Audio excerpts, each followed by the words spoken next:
and Brad, the two most famous physical therapists on the internet. Hi folks, Brad Heineck, physical therapist. Hey, I'm Chris the Pharmacist. Bob's not with us today. I think he's out golfing, having some fun somewhere else. Attaboy. But today we are going to talk, the title is Neuropathy, Causes, Symptoms with At-Home Treatment and Medications. We're going to talk about what you can do yourself and the medications, how they work, and some good information on that. Chris will give us his expertise. Before we go any farther, we got to get more business out of the way. We got to get some business out of the way.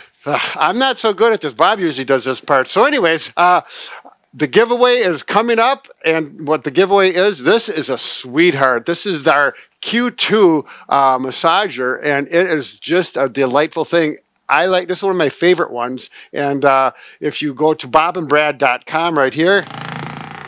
There we go. Yes, you can go click on the giveaway site. Oh, the tab, it says giveaway. Go to there. It'll explain to you how to get into the contest so you can win one of those. Also, go to the Facebook. It's pinned to the top of the page for a 60-second version of our video. Go to Twitter, Instagram. Can't forget the TikTok. And the TikTok. And also for the long version, I think we will have this one on a podcast as well. All right. I'm not sure because we have some exercises at the end that are going to be helpful for neuropathy as well. Some good stuff.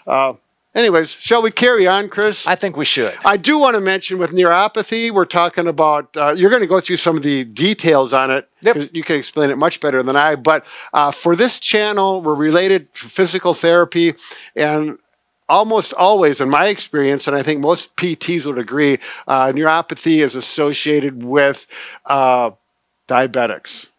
In our field, you could have neuropathy from other diagnoses as well. Yeah, we're going to talk about it. Post-herpetic neuralgia. I mean, there's a lot of things out there, but say a few of them. Post-herpetic neuralgia. I mean, you could have just an injury, a spinal injury. Okay. So there's some neurological things. There's a lot of things that can cause it, but MS. Yeah, MS. Yeah. But again, so the treatments are going to be similar for those, but we will kind of relate to the diabetic because it is so prevalent in that diagnosis, and that's our experience. So what is neuropathy? Can you explain that, I hate Chris? to say it. It's not a real long, flowery explanation, but basically neuropathy is that burning, stinging pain, numbness that you get. And how does it develop? It's basically, with the diabetic in mind, if our sugars are high, and a lot of times if our sugars are high, it means our cholesterol is high. So blood sugars. So circulation doesn't bathe the nerve real well due to high blood sugars and probably cholesterol. So as a result, the nutrients and oxygen that your blood flow carries does not bathe those nerve cells, and they are not healthy. And as a result of that, they kind of die off. So for lack of anything better to say. And so you just don't get what they call better neuronal transmission. So just think of it as a highway in your body, and just the signal is interrupted. And so you don't get that good, nice confluent signal going back and forth like a nerve would. So what are the most common locations in the body that well, a lot of cases symptoms? with diabetic neuropathy, a lot of times it's going to be below the knee. So you're going to see a lot of problems down here, which is why foot care is so important for diabetics. Okay. And we'll touch on that as we go forward. But I mean, you can get it. There's things that you can have. You can have problems in your gut, particularly with a diabetic, but you can also have problems in your legs. You can have it can send to your arms and hands. So it just kind of depends on where it is on you. But the treatments in most cases are going to be similar, which is going to be pharmacological and physical therapy related. Okay. And in my experience, and I've talked to Bob about this too, usually it's below the knees. Both sides typically. Well, and that's why we worry about it, especially like the diabetic foot. So. Yeah. Symptoms. What kind of symptoms do these people typically complain of? It's kind of, they'll come in and they kind of manifest themselves over time. So, I mean, the longer you're a diabetic, the more opportunity you have to become a patient that has neuropathy. So the less well-controlled your blood sugars are and the longer you have diabetes, the more likely you are to get neuropathy. But they come in and they're going to complain about tingling, burning, pain, numbness. Even to the point where a diabetic with bad diabetic neuropathy could literally have a rock in their shoe. They could be walking around it all day long and they won't even know it. So they lose that sensation, and they might have like something very vague or just like, but it could have been, well, my foot felt that way yesterday too.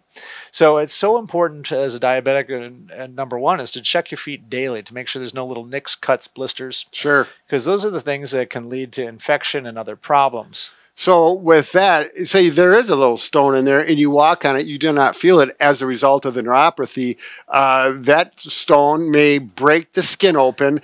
Then you have an open sore. Correct. And because of the lack of circulation, that can get infected.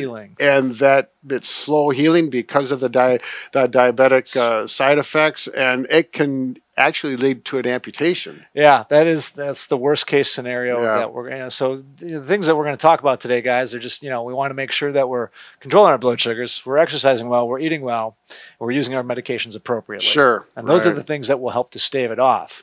So I do want to mention one other thing. As a therapist, one thing that we deal with a lot with people with neuropathy, if they have numbness in their feet or their legs, you cannot feel the ground or the surface that you're on, which dramatically increases your risk for falls because your balance is heavily dependent on the feedback back from your proprioception, back from your feet where they're touching the ground, and it just really makes a big difference on your balance, and a fall risk goes way up. So we do deal with that. We're not going to talk about that too much, and that's probably all we're going to mention for now. Yep. We have balance videos out there that those treatments self-treatments are available, and we have videos on those as well.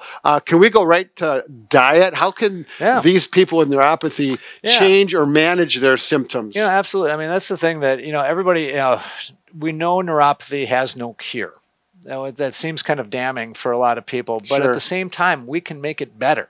And so one of the simple tools that we have is just eating well. And so if you're a diabetic, that means going to the leaner proteins, your fibrous fruits and veggies, those types of things. And some examples, leaner proteins, we're talking about meats and fish. So we're going to go, so we're going to go poultry, like chicken. We'll go with fish, so lean beef, like grass-fed beef, very lean protein. Sure. Eggs, for our vegan folks, I mean, it's going to be your nuts, your legumes, so those are going to be good protein sources. So you're going to want your leafy green vegetables. That's going to help with the B vitamins. That's going to help with nervous system development. Spinach, kale, broccoli. So all the things your mother loved. Brussels sprouts. There's another one. Alfalfa sprouts. I mean, there's a lot of good stuff out there. So, but I mean, just eating well helps our body with the nutrients that it provides it. So it's going to actually help with the circulatory system. It's going to help keep our weight at a better level. Right. So, because I mean, if we're going to McDonald's, we're going to just eating fries and chips, I mean, that's going to create problems from a circulatory standpoint. It's going to cause problems from a blood sugar standpoint because these fast processed foods. So like we always say, we don't want anything in a box. Right. So whole foods are ideal. So in the grocery store, down the aisles, we got all these quick make things, or open up the wrapper and just eat that.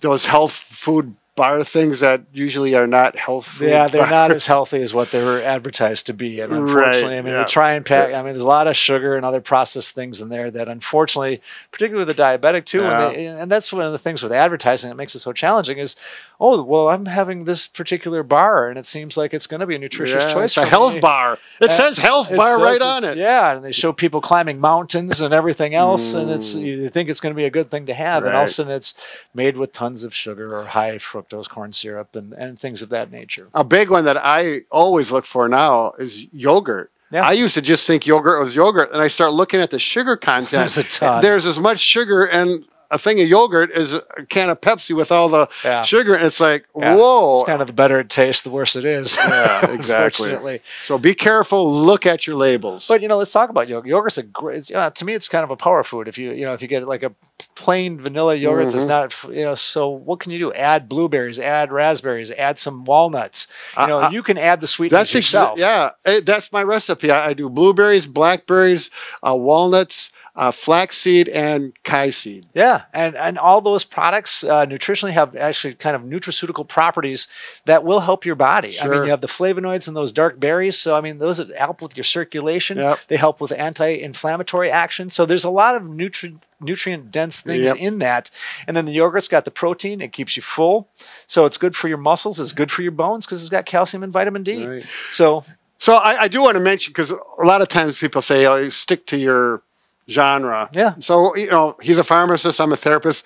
But we're talking about pretty basic health food. Yeah, I think we're covering the bases pretty safely. So. Oh yeah, no, I don't think we're too far out of our lane. Yep.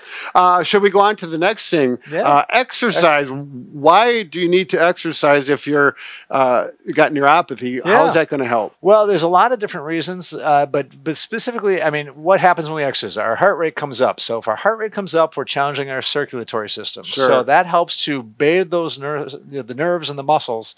So it gives them some oxygenated blood that also is carrying nutrients from hopefully the good foods we've just eaten.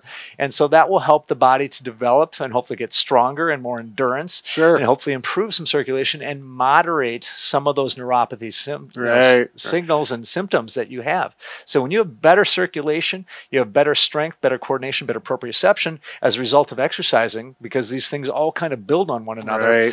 We hopefully help to minimize some of those diabetic neuropathy symptoms. So it's never going to be a cure, guys, but it certainly can make them better and make your life a lot safer, more effective, longer, happier, healthier. Let's move on to medications in regards to neuropathy and the diabetic. Can you briefly go over some of the most common ones and some information that's helpful? I mean, your physician's going to take into account what's going to be best for you when you have neuropathy. But I mean, there's probably what I see most often in my world, the big three are probably going to be pregabalin, generic Lyrica, gabapentin, generic Neurontin, and then duloxetine, generic Cymbalta. So those three are all widely recognized and used for treatment for neuropathy. I mean, Lyrica, pregabalin, actually it's what it's known for. And the nice thing, the advantage of pregabalin over gabapentin for a lot of people, they work similarly, kind of like Coke and Pepsi. So just kind of, they have similar properties and they do similar things in the body, which is to actually improve neuronal transmission and minimize pain. So basically that's what they believe is how it works. And so with that, if we can diminish the pain and discomfort, a drug like pregabalin takes a lower dose, so is less side effect prone. It acts faster than gabapentin. And the problem, the difference between those two drugs is pregabalin, a lower dose creates a nice effect. So we have to be careful because there's some addictive potential. So we have to be mindful of that. Caution with driving because of dizziness and drowsiness are the two primary side effects. And you'll see that with gabapentin as well. But where they delineate, the pregabalin works better in a lot of cases, whereas as gabapentin, you keep having to take bigger and bigger doses to get the same type of effects. And when we go to those bigger and bigger doses, what happens? Well, we have more side effects. So more dizziness, more drowsiness, a little bit of forgetfulness. So things that we have to be careful with. And, you know, so those are things that, you know, again, your doctor is taking that into account and your pharmacist is going to be talking to you about watching for things. So we do need to be mindful. And the other one that I didn't really touch on was the antidepressant Cymbalta or duloxetine. And that's actually works. It raises serotonin, it raises norepinephrine or noradrenaline. So those are two different neurotransmitters. So they actually work, they help with the body's nervous system to minimize pain and also to help improve neuronal transmission is what they believe happens with the medications. So well tolerated, generally not a lot of side effects associated with that either. So it's safe.